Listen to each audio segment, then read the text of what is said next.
Hi, in today's video I'm gonna give you a short review of Bazyths Smart Toilet ZY695A Mini.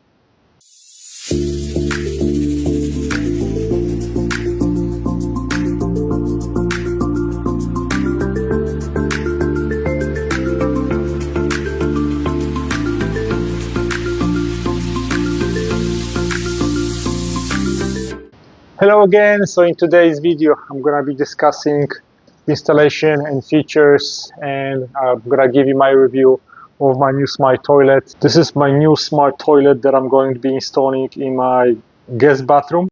I currently own this ZY695A smart toilet and I love it, and I'm gonna be installing mini version that is a little bit shorter because my other bathroom is a little bit smaller than this one. This is how the toilet comes in with all the parts inside of the package. Before purchasing the toilet, please make sure you measure your space so you know exactly that your smart toilet is going to properly fit in your bathroom. Here you can also see recommended the drain outlet location and your water inlet location. In my location at home, I have my water inlet location at about 7 inches from the midline of the toilet. The middle of the flange in my bathroom is located at about 12.5 inches from the end of the wall.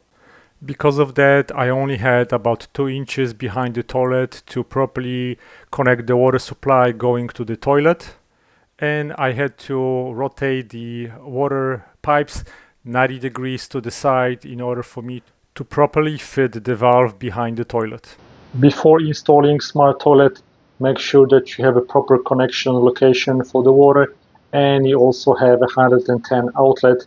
This toilet will not operate without the power.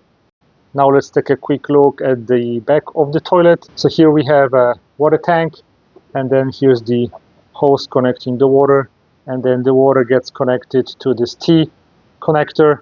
This part we connect straight into our valve coming out of the wall. We also have this yellow ring which allows us to hand tighten all the ends of the hoses. Before you hook it up, make sure that all the connections are secure and there's gonna be no leaks. I also want to point out that at this T connector there is an opening pin which allows us to clean the filter that is inside of that connector. And here you can see the jet connector. This is the pump for the jet that flushes the toilet.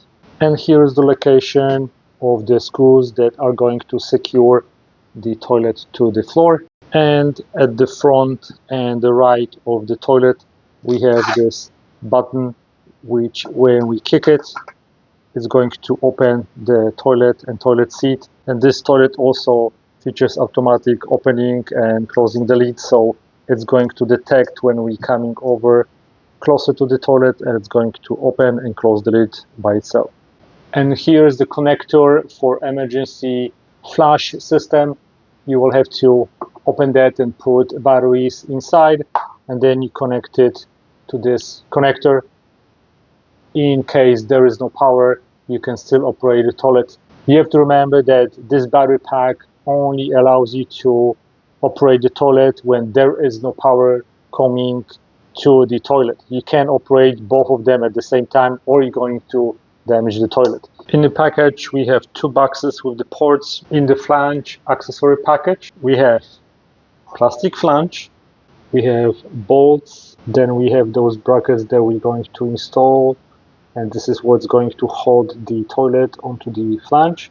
We have 4 bolts, 2 anchors, 2 metal washers, and then we have end pieces, and we also get 2 different thickness of wax rings. In the other box we have instructions of how to install the toilet. We have a emergency backup box. Also we get remote control, and we also get angle valve, and we also get a small adapter which allows you to connect your new toilet with the existing valve, so you don't need to replace the valve. You also get decorative plate. I have just removed my old toilet, and I just want to point out that in my particular situation I'm gonna be using my old flange. This is my old flange that was installed in this place for about last probably 15 years, and it's still good. So the biggest benefit of this is that I can remove it and do the dry fitting of any toilet multiple times. This is my also old flange that I installed about 15 years ago, and I like it because it has metal rings, so when I install the brackets, there's no chance this is going to break. The flange that comes with this toilet is plastic. Plastic flange sometimes can break on a side. In that case, you need to remove your own flange, and you can install this one that is included, or you can just buy your own flange with the metal bracket, just like the one that I'm showing you right now. So the biggest advantage of using rubberized seals is that you can move it and remove it multiple times without breaking any seal. Once you install the wax ring, you really shouldn't remove it. If you are in a situation where you need to replace the flange, the thinner wax ring is the one that is designed to go underneath, and then you're gonna put it down, and the thicker ring goes on top of the flange. The toilet comes with this compression valve. If your existing valve is working totally fine, but you have a different connection, you really don't need to replace a new valve, unless of course this one is leaking or there's something wrong with it, because the toilet comes with this adapter. This way you don't need to replace your valve. Also, if you live in an apartment and you may have to shut down the water, sometimes it's very inconvenient because you may have to shut down the water in the entire building in order for you to shut the water coming to your bathroom. So for my toilet, I'm going to use my existing old rubber seal because it still works and it fits perfectly. This way I can multiple times do the dry fit. Because there was a little gap over here, I use this foam from the packaging of the toilet to make sure I'm gonna have a nice and flat surface. Now when you're gonna be installing the brackets, please make sure that you move it to the outermost setting. I've learned it hard way that this is the best position for the toilet, because then when you are ready to mount it, the screws that are supposed to grab the toilet, they're gonna be the closest. If you're gonna move it all the way in, you may not be able to reach the screws, so leave it all the way out and then secure it on top. Then you just have to go and secure the bolts by tightening those nuts. Now my brackets are perfectly located, so now I'm going to install the toilet on top of it. Now we need to make sure that the brackets will fit inside of the holes corresponding to the opening. So you will have to make sure that we're going to line up perfectly the location of the toilet. I'm gonna try to move it back and forth and left and right to make sure it sits perfectly in its spot. Another important tip, please make sure first you connect the water connection and open the water. Make sure nothing is leaking before you connect the power. You should not operate the jet if there is no water inside of the tank.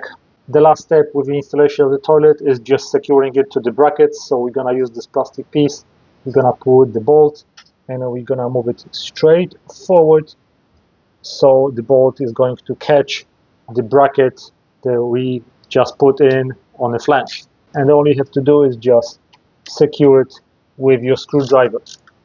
And this is how you basically mount it when you look through the camera. So this is the bolt that goes from the outside and it mounts with the inside plastic part that is on the flange. Once the bolts are secured, we can use this decorative cover just to cover the side. In the next step, we need to make sure that our toilet is not moving. So I'm going to put a shim underneath my toilet to make sure it is perfectly stable. You don't want this to wobble. Now it's perfectly stable. I like to put clear silicone. That's the last step of the installation process. This smart toilet bidet comes with Bazyths foam shield cleaner. So after you install the toilet, you can remove this cover. Here's the location of the bottle that comes with the toilet, and it's empty when you receive it for the first time. So all you have to do is disconnect those two hoses. So you can just disconnect the hoses with the bottle being inside of the toilet. And then all you have to do is just remove this port. This one does not have any labels, and we just need to switch this top port onto new bottle. Then we'll have to put this piece inside, screw it back in, and now we are ready for installation into the toilet. So all you have to do is just put it inside of the opening, and then we have to reattach the hoses connecting the bottle with the toilet. After replacement of foam shield solution, we can replace the cover, and then we can plug the toilet.